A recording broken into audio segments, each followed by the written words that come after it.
No class is bigger than 10. Kids in school.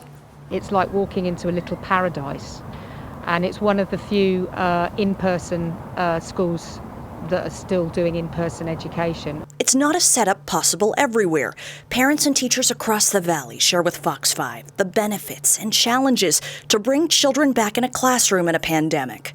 I jumped at it, so I did everything I could to make sure that my child could stay at this school. Mom Petra Massey says she's glad her 8-year-old goes to Mojave Springs School in the west part of the valley. It prides itself on hands-on and creative learning for second grade and under.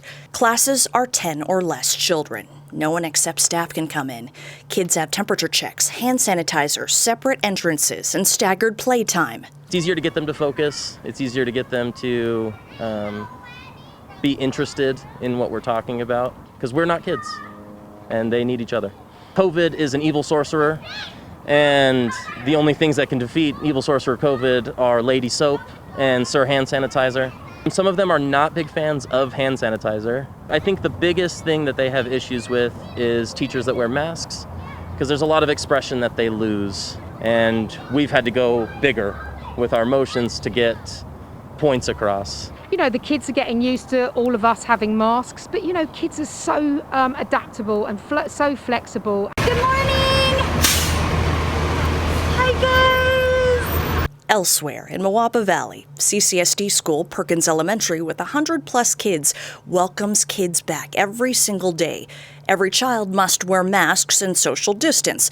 Some parents chose not to send their kids back, having high-risk loved ones or concerns over young ones with masks all day. It's such a relief to have a sense of normalcy for those kids to have that chance to get to go back to school. So yeah, everybody is just thrilled. They're so resilient, and they really have just done tremendously well, probably better than any adult out there could do. Trying to make friendships, but they can't because they have to be socially distant.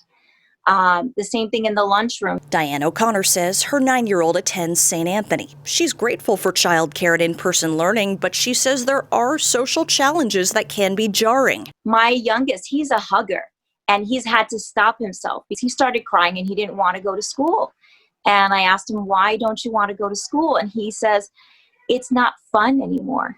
With no school quite normal, Diana's advice for parents: plan social outings for your kids, with kids. She's taking her boys to the great outdoors with the Boy Scouts. The kids need that connectivity. We need to take care of the whole child, emotionally, physically, spiritually.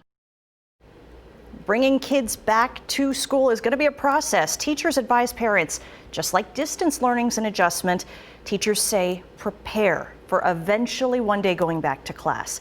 Make sure you have a positive attitude and remind them that wearing masks and social distancing is not forever.